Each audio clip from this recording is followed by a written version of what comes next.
All right, so we're figuring out if maybe we get another sick co-commentator here. We'll let you know as that progresses. But for now, we're getting a quick warm-up. We're going to see Fox Ices here. We've seen in the past how devastating of a matchup this can be for Ices if the Fox is like really, really precise and on point. But we've also seen how little of an error it takes for the Ices to get a huge advantage. So I'll be really interested to see if Mike Haze has been keeping up on some of the stuff that his counterparts in SoCal have been doing. I know last time I saw Army Westballs. Westballs still uses Falco on some stages, but on FD he goes all Fox, and he kind of demolished Army with his Fox. So I'll be interested to see how Mike Haze plays it. And so this isn't the best start for Mike Haze. He goes in for an early drill. He gets shield grabbed. But since he's at 0%, Army goes for like a setup rather than going immediately into the wobble, which can be mashed out of. After that, he does finish off with the wobble after that back throw and getting Nana to get the regrab. Mike Haze able to mash out just in time. Once again, Army's able to get the grab, but it's at super low percents. Oh, okay. So there, Mike Haze tried to cross up with his aerial in order to avoid getting grabbed, but Army was already facing the other way, and so he's able to catch Mike Haze and get another wobble. All of a sudden, he's at 4 stocks to 2. He's taking barely any percent. One thing Mike Haze does have going in his favor is the stage here. With the super low ceiling, he's able to get quick kills.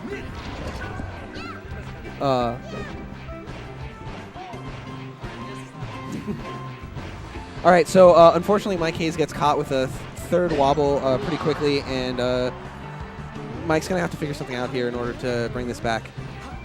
And another awesome treat for you guys, we've got Koopa Troopa joining us here on the mic. How's it going, buddy? He needs a second to get his mic set up. It's going good. How is this match going? So we're in losers semis. Army got 3 extremely fast wobbles, punishing Mike for barely unsafe aerials on shield with these really crispy shield grabs. Oh, nice. So Mike Haze was able to get 1 stock back, but let's see where we go from here. Yeah. Another shield grab. These drills, he's getting punished super hard. Yeah, that's... It's all right. Okay, so... You know, I feel like in every set, that happens like once. Yeah. I mean, I was talking just as we were getting started how this matchup is like really, really strong for Fox, but if he makes any minute mistake, all of a sudden he's getting destroyed. So it's like, you have to be so precise, and it's so nerve-wracking. Yeah. Okay, so Mike Haze seems to be, he goes to Dreamland, he wants more space, he seems to be opening it up a little bit, he's pulling out the laser a little, throwing a bit more spaced back airs rather than trying to go right in with those drills. So Mike, he mashes out to avoid the wobble, but unfortunately mashes a little too hard and ends up air dodging off stage. I know I've talked with Squid about this a lot, and like how do you mash without like killing yourself? And Squid actually is like very precise about which buttons he pushes during his mash. So like for example, he does not push the B button in order to avoid like accidentally side being off stage. And like if he's near the ledge, he just doesn't push L or R. Okay. And so he like limits which buttons he's pushing during his mash in order to make sure he doesn't do stuff like that. Yeah, it's tricky. I think the big thing that's going to be about this set is Mike is going to be extremely comfortable anytime like they're not in an awkward spot. But Army is literally like, well, most really good ice climbers, but especially Army, like anytime there's like an awkward spot, Army knows exactly like what he wants, what his opponent, like that's where he gets a lot of his like harder reads. Yeah, absolutely. He's a kerfuffler. Yes, he is that word. My vocabulary is not as good as yours. He's a kerfuffler. Okay. He likes kerfuffles. Okay, so I want to eat that. It does sound good. So one of the things that Fox like really has going for him in this matchup, right, is if he does separate the ice climbers, he destroys Nana, right? Like it's just shine, shine, she's dead. That's it. Yeah. Like that's all there is to it. So I want to see now Army. He's really scary because he like baits you with his Nana. He's like, hit my Nana, I'll grab you for it, right? Like that's how he plays the matchup. But if Mike can find that way to separate, hit them both with the shine, it works out really heavily in his favor. Oh, okay. Oh, he finds the shine, catching Popo off stage. Really nice way to force that lead, kind of. Gets called for a slow get up there over 100%. Army with an easy down smash to bring it back to even. It's really nice, too, because it's hard to mess that up since you have 2 hammers like going, oh my god, that is the most inconvenient thing I've ever seen it for the next like couple minutes. So now I think, and you can correct me if I'm wrong here, but I think that was really sick SDI by Mike to avoid the regrab there. Yeah.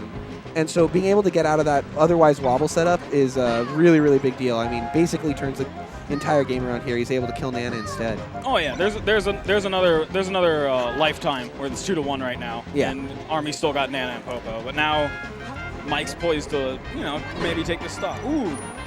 Yeah, and after a really quick game 1 that Army kind of dominated in, we've seen Mike kind of slow things down just a little bit. He uses the size of the stage really to his advantage, and he's able to, I mean, obviously it's already a way longer match than last game, and he's an elite because of it. So I think that's what we're going to have to see from him for the rest of the set is sort of slowing it down, taking his time, picking his openings very carefully so he can keep up that precision he needs. Yeah. I think the big thing right now is like how Army is going to approach in this situation. Oh, that's it. That's it. Holy cow. It's like, it's that spot where like Mike has like the side platform area, and Army still has center stage. Yeah. But like Mike is still extremely comfortable there, especially like on Dreamland where like he has both platforms, and now we're on FD, which is the exact opposite, and it's because now like the corner is much more meaningful for Army, like relative to Mike. Like, see, he double jumped. Normally, that's just easy, like to chop platform. Now he went back to the ledge. Yeah. And like stuff like that is really important. And like it's about like Army has to push. Oh, yeah, that was actually really good. Oh my god, that's another reason why this stage is so strong for Army, right? Is that the dash attack can lead into like a bunch of tech chases and stuff, and in this case, a wobble. Making the Fox fall on you is so big. Yeah. Especially in like Mike's case, where like I talked about how when Mike's comfortable, like Army has such a hard time getting a hit. Right. And without a platform, like it's way easier for Army to at least like kind of invisible pressure, like just by him being there, he's much more threatening. Okay, so Mike decides to go after Popo. Unfortunately, gets the reverse into the back air. He's able to find the time to take out Nana, but he's tacking on that damage pretty quick here. This is where it's tricky. Lots of tech chase opportunities without the platforms. Yeah, against Nana up throw, you want to do slight DI. And, you're either gonna avoid the dash attack, and sometimes you'll take the up smash, but for the most part, like you're fine. You just don't want to take the dash attack because that leads into regrab at least more. Right. Like you want to DI the dash attack right too if it does happen. Okay, so in the first game we saw Mike Haze kind of get opened up for using these drills. Here in the third game, he's bringing it back in a way that he kind of avoided in the second game. And he's making it look a lot safer. He's catching those shines, not getting shield grabbed as much. I think that's a big adjustment for him and one that matters a lot. Yeah, that was a good chase done by Army to get Mike off stage, but he goes for Nana but gets punished for it. And see, this all came out of Army like doing an impatient wave dash forward smash. Army could have just died there if that up air connected. Yeah, that was good SDI.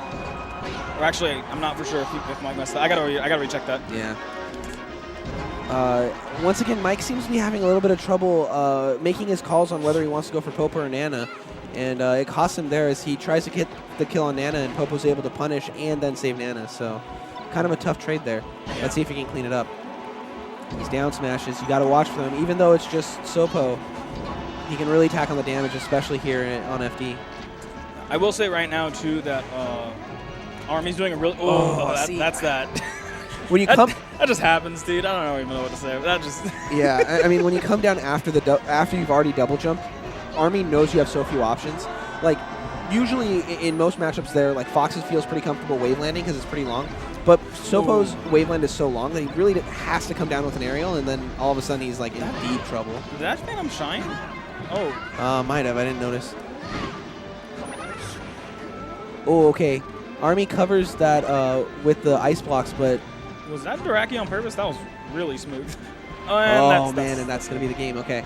So Army able to kind of get that walk-up grab. It's that really challenging situation where he's been throwing so much different stuff at you. Are you ready for, like, the day one stuff? I mean, it's one of those things, too, where, like, I think Army in general was doing a pretty good job of reading Mike's movement that game. Even during Sopo, he was getting enough smash attacks to where, like, it was a significant amount of percent for, like, for when he would come back after. Absolutely. So it's going to come down to if he can keep reading that movement, especially when Mike's running away. Yeah. Now, of course, if there's a stage that's good for Ice Climbers in this matchup, it's that one. So Mike has to kind of shake off that loss and make the comeback here on these next 2 stages. Yeah. Obviously, Battlefield, it's his pick. He wants to be able to force the game 5. And off to a good start here. He gets a quick kill on Nana, and then he's able to clean up Sopo without taking much damage at all. Yeah, on top of the sides just generally being kind of, oh my goodness.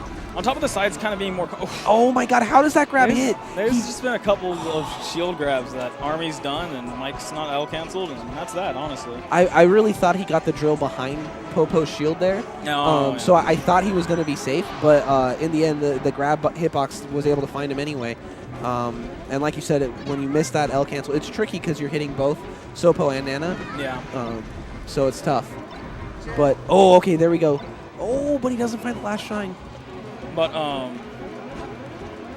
this is the spot we were talking about. This is where Army has to either find his hit or pressure him just enough. Right. Because this is where Mike has been getting most of his good hits. That's a good start. It's just like about those chips. It's not a lot, but it's about not throwing your Nana off stage while simultaneously Army's hasn't taken any damage for 30 seconds. This isn't bad for Army. Right. He has to let Mike know that standing on that side platform is not a win condition for him, you know? Yeah. Oh, he goes for the shine. Unfortunately, the up E hitbox comes out just in time, protecting both Nana and Sopo. Oh, okay. He gets the up air. Oh, he's not able to follow up. Army able to double jump out, but he finds the actually shine. Really sick. Just right after the up air. Okay, so here we are, 3 stocks to 2. Mike's not at a percent where anything but a wobble is an instant kill, but he's getting there fast. He's down smashes. Okay. And then he misses the ledge dash. Now, he was at high percent, so he's probably going to get rid of that stock pretty quick anyway, but still hate to see that happen. Mike's got to hold on to his stocks. Mike seems really content to kind of traverse between that side platform and top platform. On Battlefield... that's part of the reason he picked Battlefield. Right. And Ice Climbers can't challenge the top platform without committing their double jump, which Army really, really doesn't want to do. So you'll see him do a lot of full hop up airs where the up air doesn't actually reach the top platform. It's right under it. So if right there, we saw it again. So if Mike Haze ever drops down from the top platform, then he might get caught by that, and it could be a big deal. But as long as Mike Haze chooses to go to top platform, go back to the side platform, he's kind of fine. On the other hand, though, keep in mind that it's sort of what you said, right? It's not really a bad spot for Army either.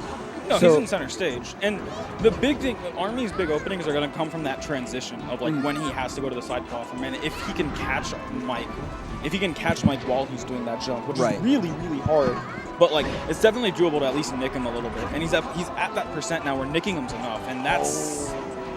I don't know which one Mike was going for, whether he was going for the ledge dash or if he was going for the waveland on the side platform. But either way, that sucks currently. Yeah, doesn't work. And Army's so good at punishing the tiny openings. If you give him a big one, he's definitely going to find it. And he's also able to save Nana there. Mike's got to get Nana out of here real fast. Ooh, good DI by Mike. If he had DI'd that wrong, that game was over. And he's looking to go, ooh, that was a good jab shine. I thought he was going to go over Army, but he actually just still kept the pressure on. Yeah, and because he does that, he's able to kill Nana off there a minute later and force another Sopo situation. Good reaction to miss tech. Oh, and that's it. Yeah, wow. Great stuff by Army in order to shut it down there. Really good. Yeah. Solidifies his position here in 3rd place. I believe he's officially outplaced his seating with that win.